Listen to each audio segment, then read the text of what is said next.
So I think that there are like 14 participants and we can start the webinar. Hello, everyone, and welcome to the Institute for Molecular Science and Engineering webinar on digital tools on bioprocess design and optimization, presented by Dr. Maria Papatanasiou, a lecturer and assistant professor in a Center for Process System Engineering at Department of Chemical Engineering. I am Alessandra Pinna and an Imperial College Research Fellow in the Materials Department.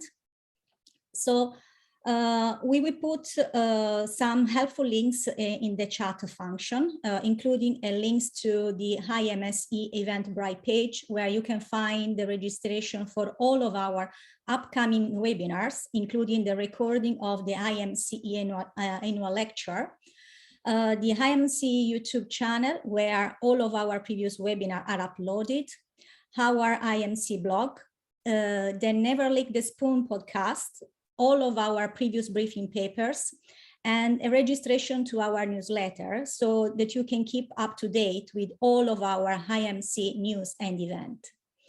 So just a few top tips to make sure that we can have a great webinar. So please make sure that your microphone and video are switched off. If you wish to ask a question, please put your question in the Q&A function at any time during the webinar. Your question will be answered at the end, and please do not put questions in the chat function. If you have any technical difficulties, please message IMSE Imperial privately, and a member of the IMSE team will try and help where possible.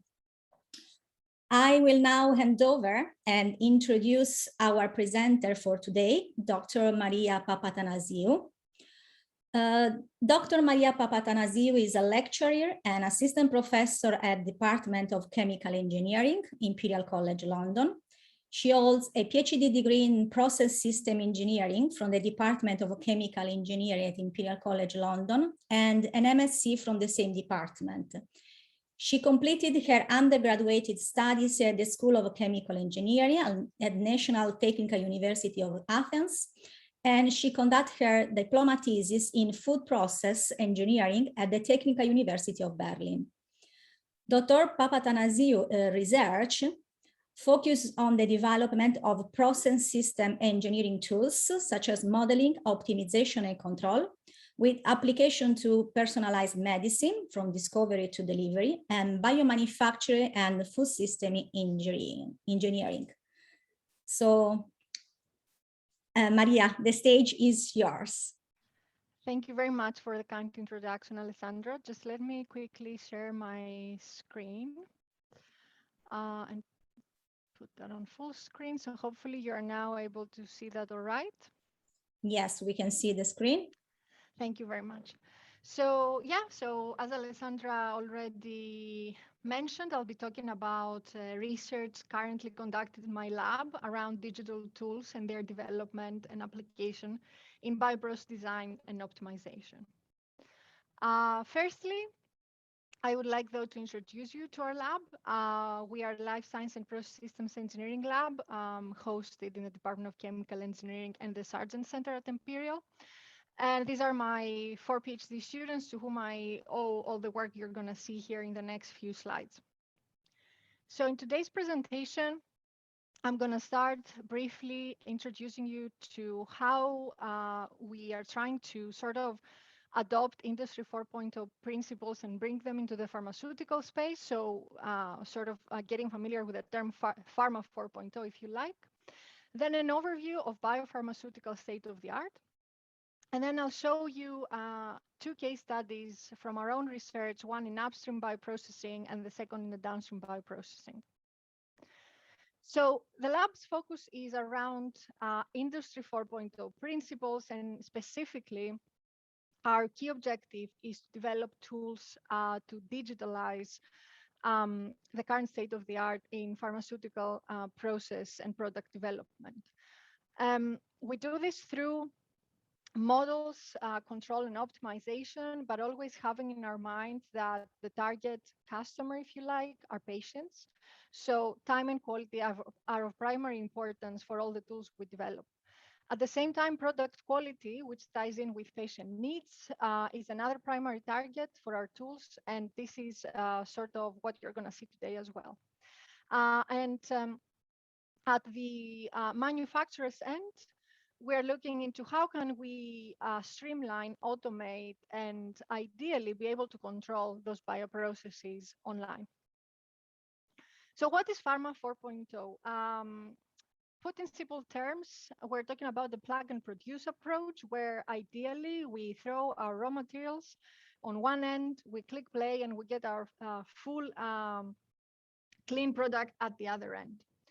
So this is a task that sounds really nice. It's very challenging though, but highly promising as well. So the reason why Pharma 4.0 as a term is quite exciting is, first of all, as it promises safer manufacturing with respect to digital tools sort of promising a better control of the overall process.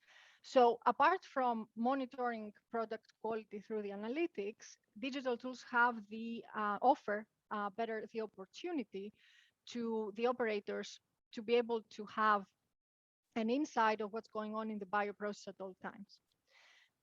Also, digitalization in pharma would promise more efficient value chains as it gives us the ability to minimize failures. As I said, it increases the monitoring, and also it allows us to do online optimization, which in other terms means to intervene in the process when something goes wrong at the time that this disturbance has occurred or this failure has occurred, and it gives us the chance to rectify it before the entire batch goes to waste. And also the use of simulations in tandem with the actual process at hand gives us a tremendous understanding of how our process operates. And this is a very, very valuable outcome.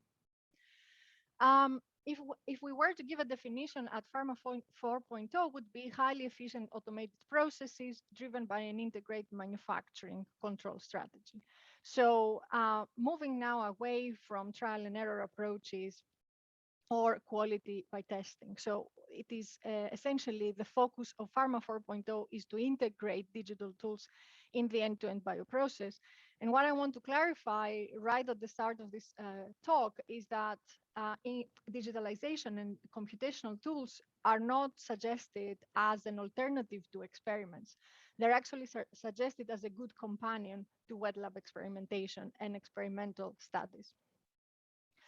As I mentioned before, there are a lot of challenges tied into that and generally in the application of digital tools in life sciences that have to do with a myriad of different things. The first is compliance. So if we look at the regulators, processes that have received approval are quite difficult to change because the approval procedures are lengthy and costly. So we always need to keep in mind that when we develop tools to be used for application in pharma. Data integrity and how do we secure all these online data sets and the cloud data sets is another issue which we're not touching upon in this presentation, but it's something that people working in these areas of computational tool development need to keep in mind. So when we talk about digitalization and cloud applications, we need to make sure that they somehow have provisions for data safety. The quality of the software itself. So when we offer computer modeling tools to users who are no one else than manufacturers, drug manufacturers, we need to make sure that the software we provide is of quality, which means that it's reliable and trustworthy to be able to use online in your bioprocess. Also, product and process quality is of primary importance, and it's quite challenging because we're talking about many different parameters that affect both those entities, as you will see in a bit.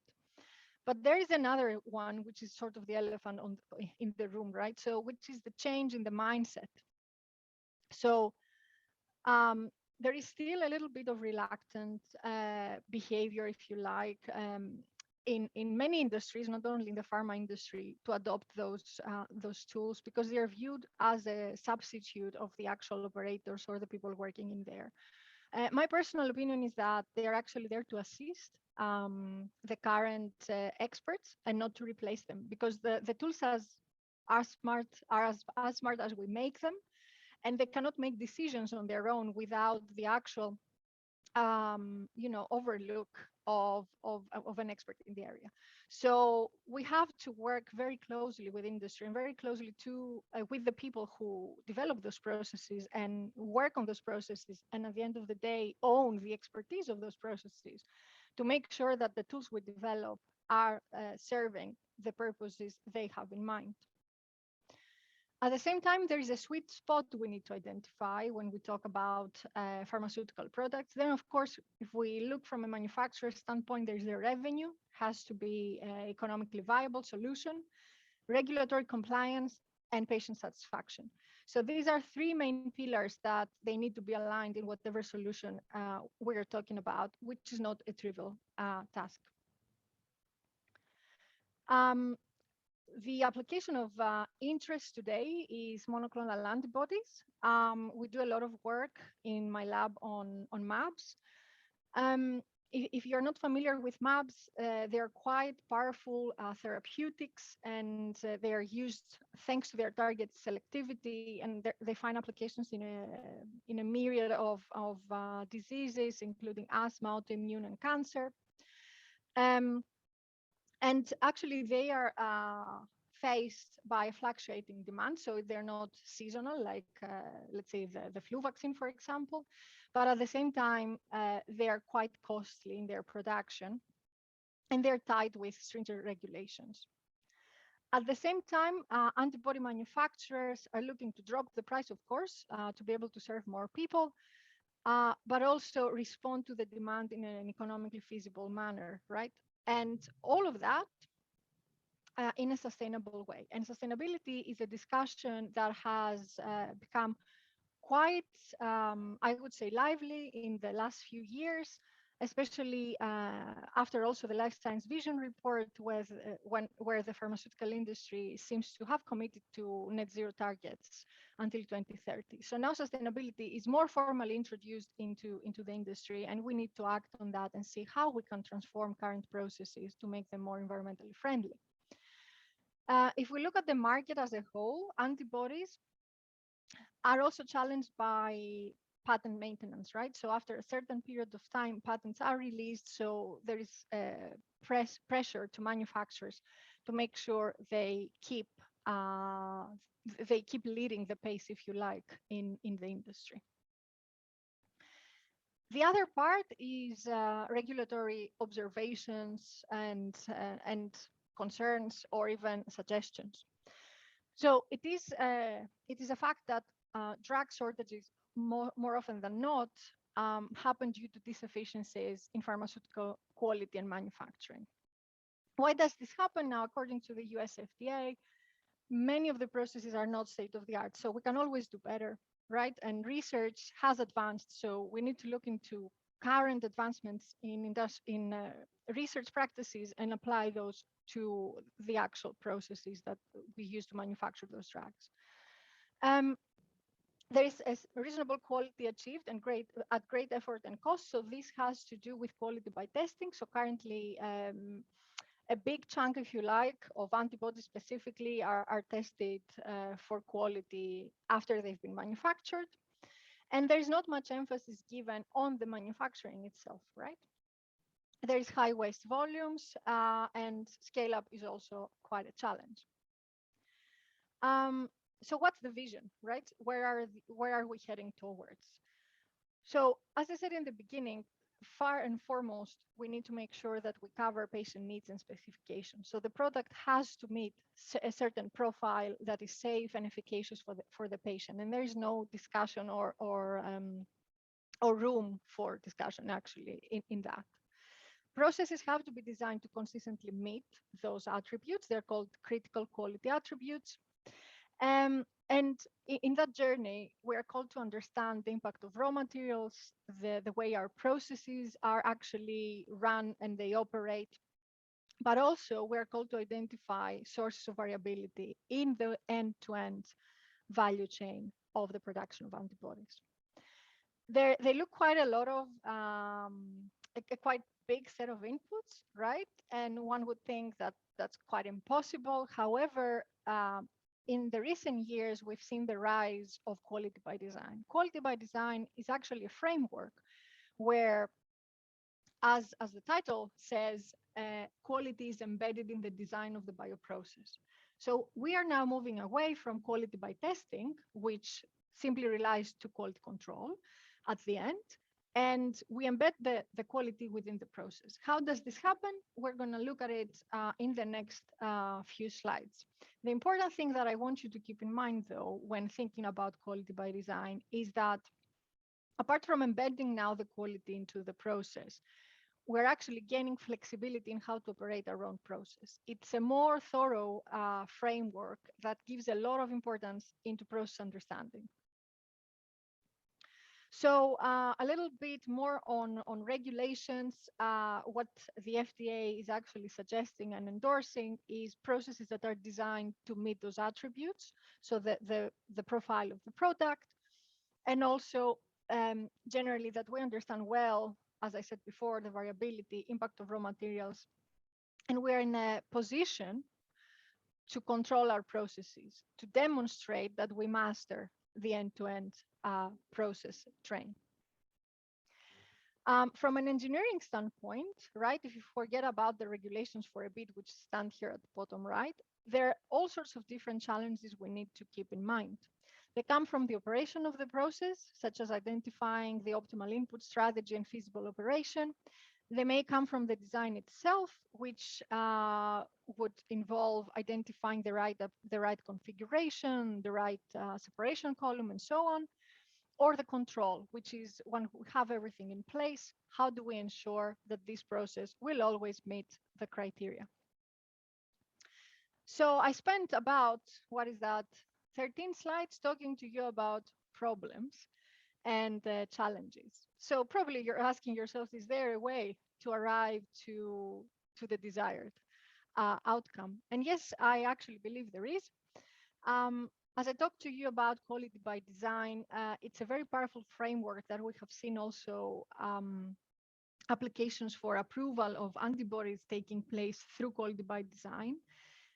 In tandem with digitalization and computer modeling tools, as well as advances in current manufacturing processes, all of these together, they make a very powerful cocktail of tools for us to be able to achieve robust processes and move towards lowering the costs, even more sustainable processes.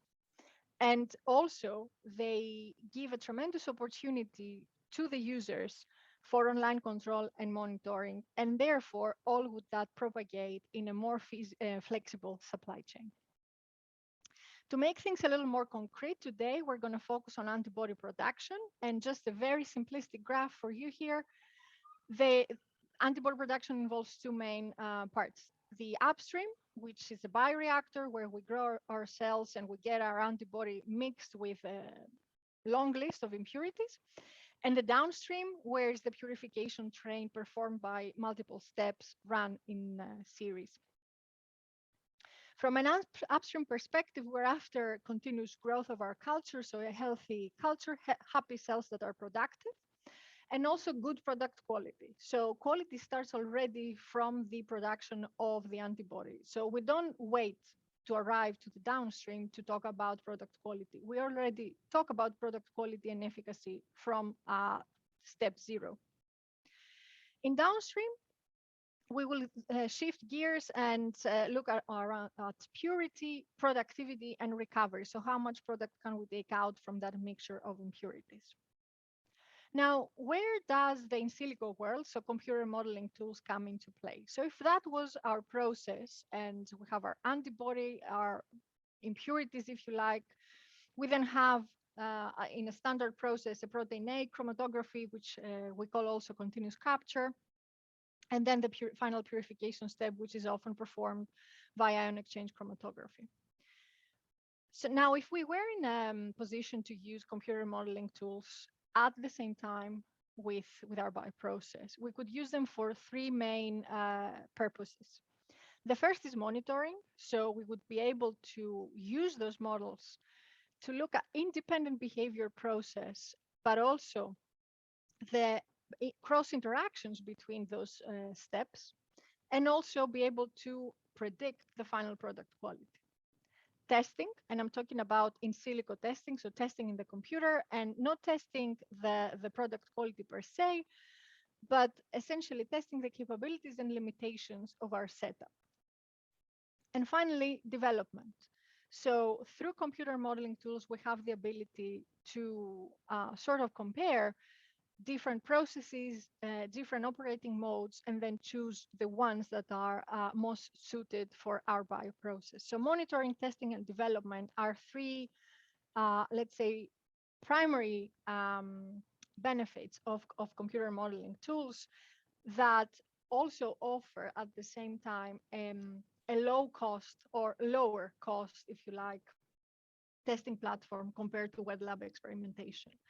And I told you earlier that we're not here to substitute wet lab experimentation, and in fact, we're not. Wet lab experimentation will then come after through targeted experiments, as you will see in the next slide, to validate whatever computer modeling tool suggests. So a normal cycle based on our approach would be to start from the current design of your process. So we put together the design of the bioprocess as it stands right now, right? And we study the dynamics and we gain a thorough system understanding. And this all happens through wet lab experimentation. The next step is to model the process. There are different modeling techniques. I'm not going to go into great detail here, but we develop models to be able to describe our design at first hand. Then we use those models as a basis to run computer modeling experiments for the identification of the optimal performance. If we were to look at automating the process, then those optimization outputs would become the basis for control. And finally, everything closes back to wet lab experimentation, but now in a much more informed way, where we would only look at the necessary experimentation we need to run to make sure we validated whatever the computer modeling tool suggested in the previous step. This gives a lot of space to decrease both the time and the cost spent on wet lab experimentation. And finally, the outcome of this whole circle would be the redesign of the current state of the art through towards more novel setups. So the first application I'm going to talk to you about, it looks into a CHO cell culture system. This is mammalian cell culture system used for the production of an antibody. And in that instance, we will be looking at online optimization. So our system looks like something like that. So we have a bioreactor where we feed a cocktail of nutrients. It doesn't really matter which ones at this stage. And our objective is to find the optimal feeding schedule in order to be able to maintain high product quality. Now, if you remember the little circle I showed you, that was the design of our process. So the next step would be to model our process. So the model of such a system is quite complex. It involves different types of equations. And for those amongst you who are familiar with this, it also involves partial differential equations that are very computationally heavy to solve. And in a nutshell, it describes the cell metabolism, the glycosylation profile, and the mass balances around the reactor. It's a very information-rich formulation that gives us a lot of, let's say, space to explore the system, explore the cell metabolism. But at the same time, this comes with a computational expense. So if we were to use this model for our third circle in that process, which is optimization, especially in the online case, so when we wanted to optimize our process during the process run, that would become a bit challenging because the model would take too long to give us an answer. So we had to put our engineering, let's say, skills in good use and try to find alternative ways of doing that or alternative modeling methodologies.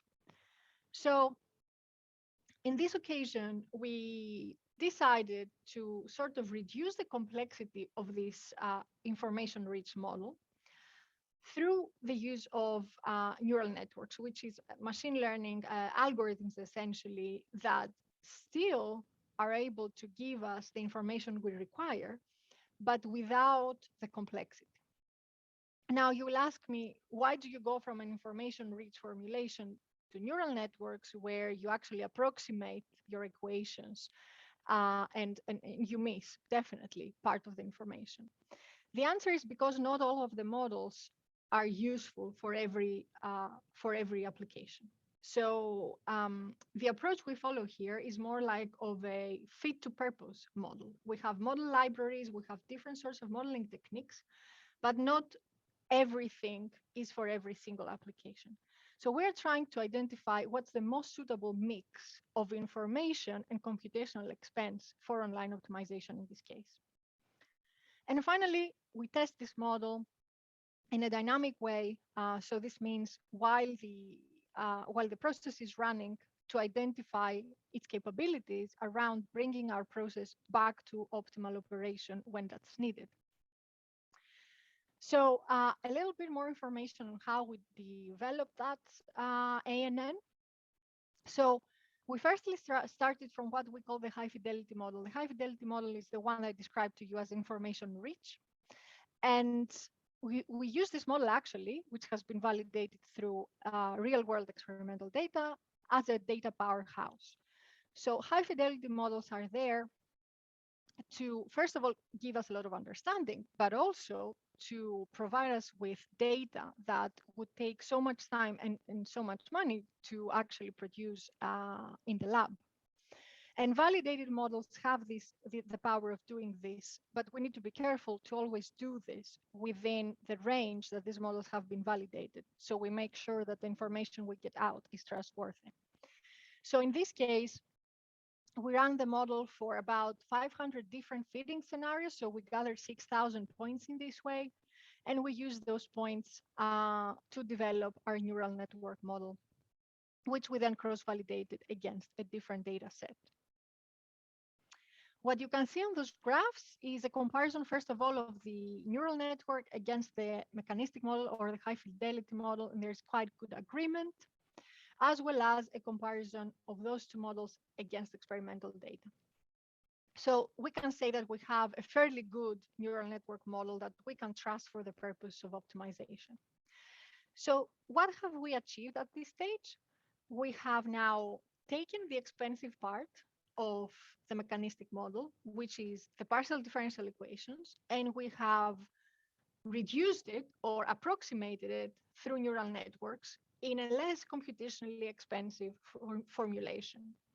Now we combine this with the explicit mass balances, so the mass balance around the reactor, and the equations describing antibody production, and we form what we called a hybrid tool because it involves both data-driven and mechanistic models. So this is why we use the term hybrid. How would one go about using now these tools? Now we're talking about a model library with a mechanistic model, but also a hybrid model, right? And we built this purpose-based framework where for all of your offline work, whether that's dynamic optimization to identify your feeding regime offline, or simulations, you would go about using your high fidelity model. But when it comes to online, so when the process is running, this is what online means in this case, then you would go and you would use your hybrid formulation, which we have called DigiGlick. And that's because it gives us greater flexibility and speed in identifying optimal profiles. And here's an example of how we used it. We simulated, in this case, the high fidelity model. We assumed that this is our reactor, in fact, and we simulated under different feeding strategies for galactose and uridine. And we assume that a very nasty disturbance takes place that takes away the feedings of the first 2 days, right? And we're asking ourselves, can we bring the system back to where it should have been?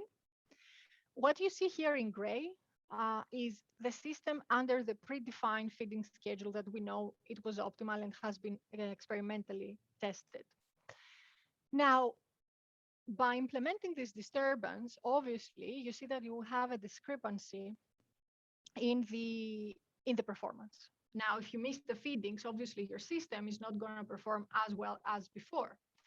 But the question is, if at the point of the disturbance here, I run a new optimization problem that gets the information of my actual state at this time, at day 6, am I able to bring the system back to where it should have been? And finally, and at the end of the day, am I able to arrive to my target output, which is up here? And in fact, as you can see, we are able to do this both by using the mechanistic model and the hybrid. But as we also explain in this publication in great detail, the hybrid model has significant benefits in terms of speed that it has performed the optimization. And this is important because in a real world application, this would happen and we would find out probably the next day. So the disturbance would have already occurred. And it would be too late to wait for the expensive model to give you a solution. So a hybrid version of that would actually be more suitable in this case. Right, so in a nutshell, for the upstream bioprocessing in this application, what I showed you is how to develop reduced computational complexity models, or in other words, fit to purpose models, and use them for online applications. And it's important for all of us who work in this area to remember that not all tools are suitable for every application. We really need to cherry pick those attributes that we need our model to have for it to be useful and actually user-friendly. So now we're switching gears to downstream processes. As I said that before, downstream is a sequence of separation processes. So now, once we have our antibody produced from the reactor, it's actually in a mixture with impurities, and it's our interest to separate those, right? So if we would view the downstream as a black box, what happens is that the feed from the reactor with the impurities goes in the separation train, and ideally they have to come out separate. We have knowns and unknowns in this process. So in any downstream step you would like to look into, whether that's protein A or ion exchange, we definitely know the product specifications and the budget we have to spend. At the same time, there are many things we don't know. We don't know how the column properties should look like. We don't know what the feed stream variability coming from upstream is like. We don't know our optimal operation strategy. So there is a very big question mark on how do I decide on those to be able to arrive to my knowns, right? So how do I fix my unknowns? The answer is decisions. So it's time to take decisions to be able to design your unicorn downstream bioprocess that will give you what you're after, essentially. Our proposed framework for that we have called here framework for design space identification looks into 4 very simple steps. The first is the use of a high-fidelity model. That's the same class of models, if you like the information-rich model we looked at the upstream before. Then that is then used for the formulation of the problem. What's the formulation of the problem? The first question we need to ask ourselves is, what is the objective here? What are we after? Are we after a pure product? Are we after high recovery? Both? More objectives? Which parameters can we vary in the setup? What are the KPIs for us to record? And do we have any constraints? For example, flow rates that we cannot go over and so on. Once this has been identified, then we move to the third step, which is the data sampling. Data sampling can happen, as I showed you before, from the high fidelity model, which is a data powerhouse, or even from experiments, if we're so lucky to have experiments. And we can also think about here creating surrogate models that would be the hybrid we saw before through data-driven techniques, or rather. And finally, the objective is to arrive at a design space, which is now not a single point anymore. So we are not going to identify a single temperature or a single flow rate that the process will be operating under. We're going to identify a set of conditions that wherever we operate within this space, we guarantee product quality.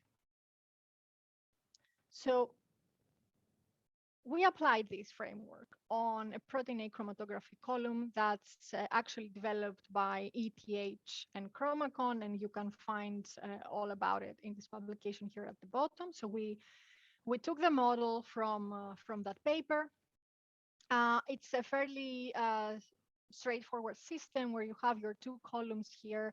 It's based on the principles of simulating moving beds, where you introduce your feed, and the feed is actually recycled until separation is achieved. And then after the first three steps, then you've got the column swapping places, and column 2 now becomes the one that receives the feed. The objective of protein A chromatography, or the capture step as it's known in the bioprocess space, is to remove most of the bulk impurities and concentrate the product. If we look into the model real quick, what I want you to keep in mind is none of the maths, but the numbers. So we're talking about 400 partial differential and algebraic equations in the model itself, after discretizing the model with 50 collocation points. Collocation points is actually what we use to discretize the space, so the column length, and that's before discretization of time. What I can tell you definitely is that this is a nonlinear formulation with a lot of equations, which takes a lot of time to simulate, let alone use as basis for optimization or any other post-modeling study. So this is the first step. We need to create the high fidelity model. In our case, as I mentioned, we took the model from that work here performed at ETH by the Morbidelli group. And we use this model as a basis for the rest of the framework. So the second step of our framework is the formulation of our own problem, which in this case is the identification of the best performance under different resin properties. So let's assume that we want to choose the resin that is more suitable for our process. How do we go about doing this? Well, the first thing we need to do is look at the resins we have at our disposal. So let's assume we have these three resins here with certain specifications. I just list here for you the column density for each resin. And then we need to specify which parameters are we able to change.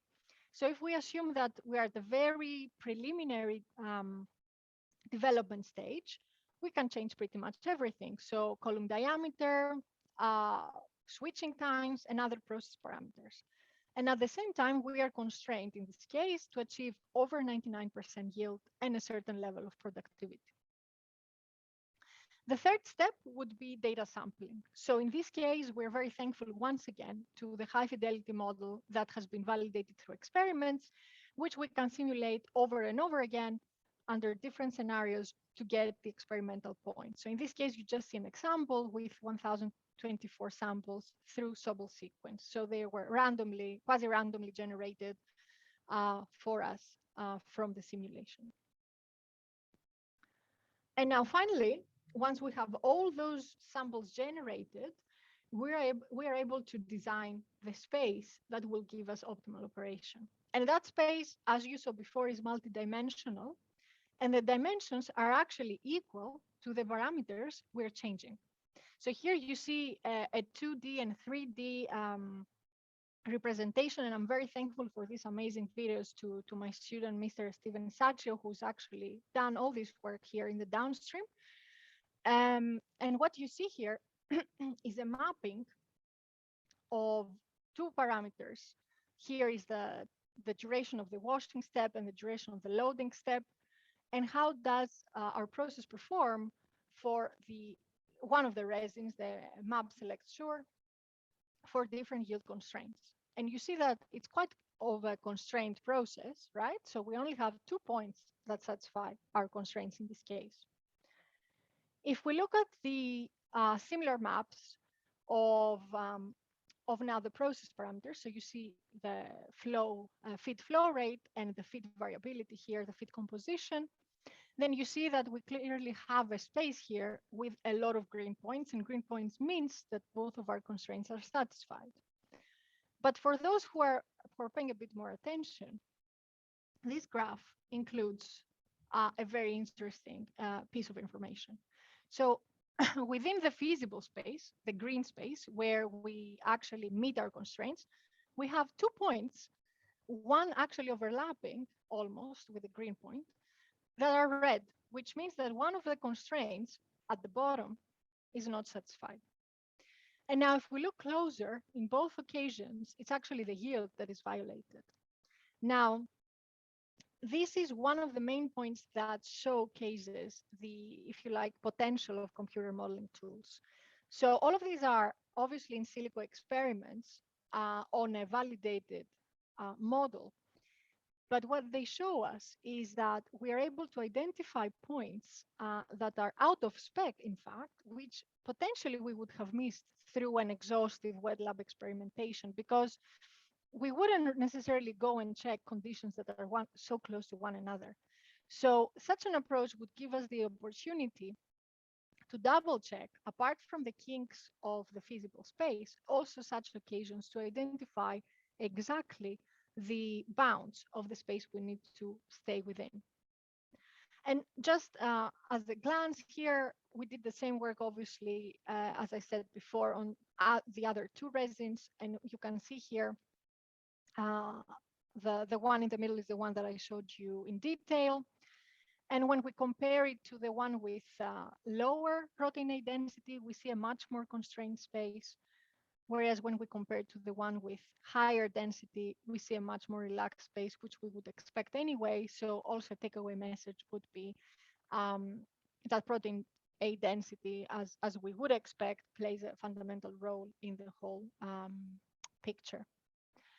So such a tool, apart from helping us actually understand how the process works, it actually helps us choose those conditions that work best for our own purposes, right? So in this case, we demonstrated how we could use it for resin selection, but say we have already selected our resin, we can equally use it to identify the flow rates that need to be chosen for an optimal operation, and so on and so forth.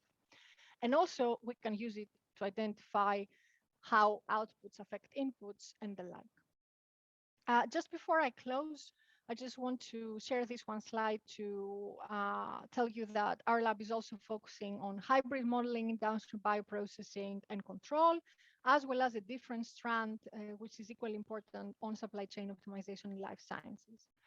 So my final remarks, let's say for today, would be that computer modeling tools are here and are here to stay, hopefully. And it's very important for us to always keep in mind that they are not here to substitute anybody or any wet lab experimentation. They're actually here to assist all of this.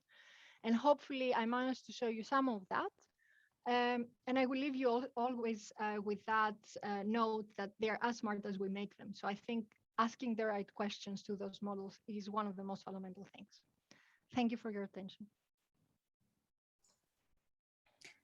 Maria, thank you so much for your amazing presentation and really clear presentation.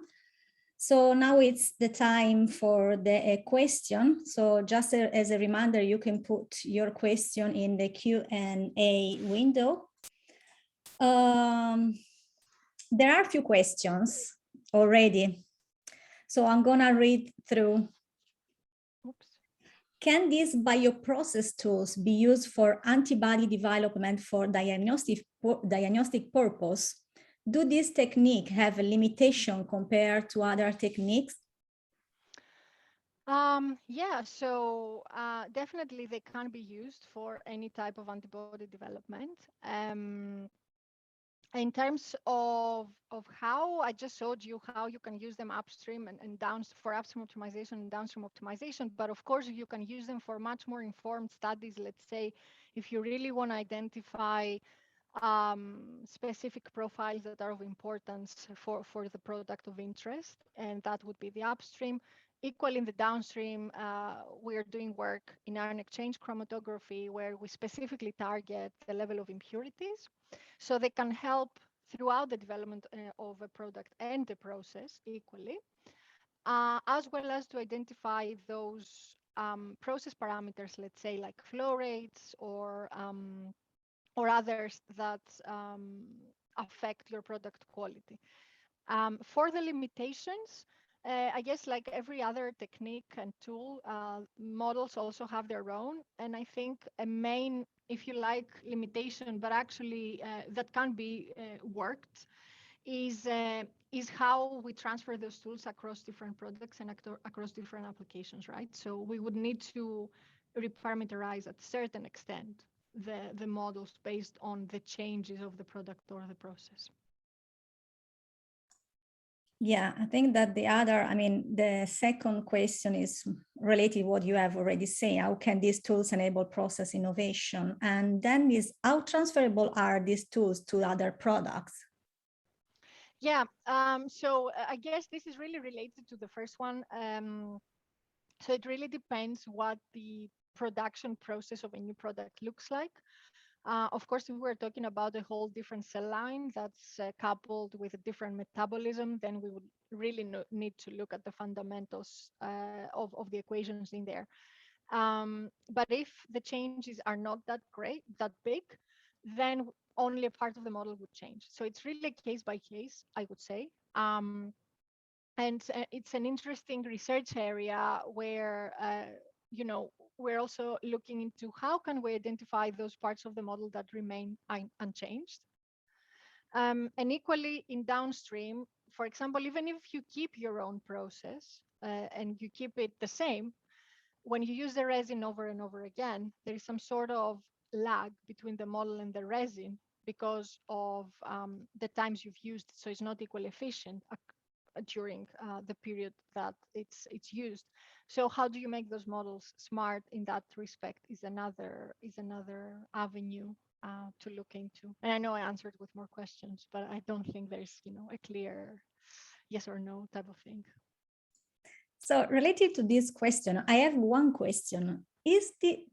Does this model can be applied also in terms of production of inorganic materials? So I'm speaking about what I'm working with, like a synthesis of nanoparticles in order to scale up the nanoparticles synthesis for pharmaceutical application.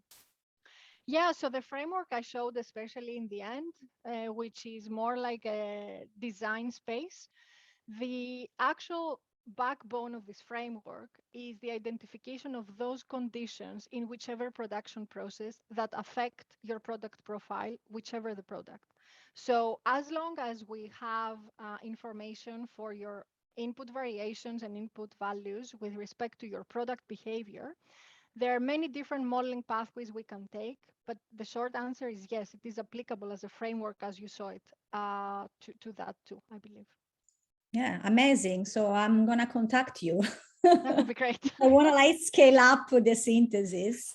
Yeah. So there is another question. How would one combine current PAT with such tools?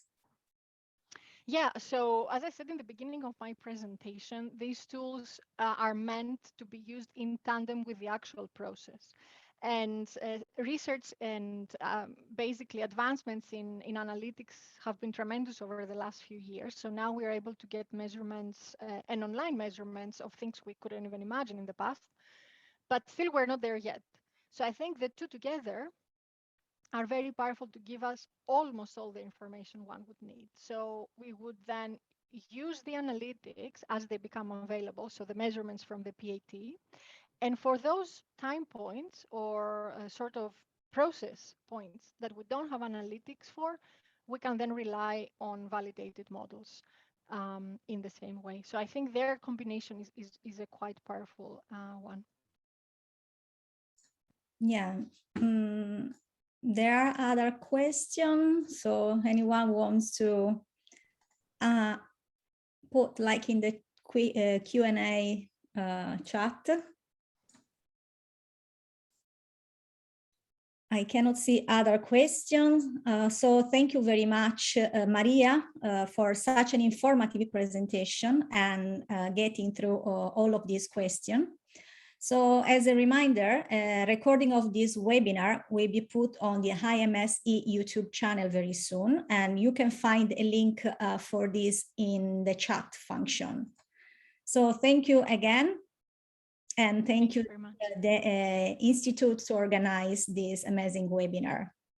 Thank you for inviting Thank me. you Thank you all. very much. Bye.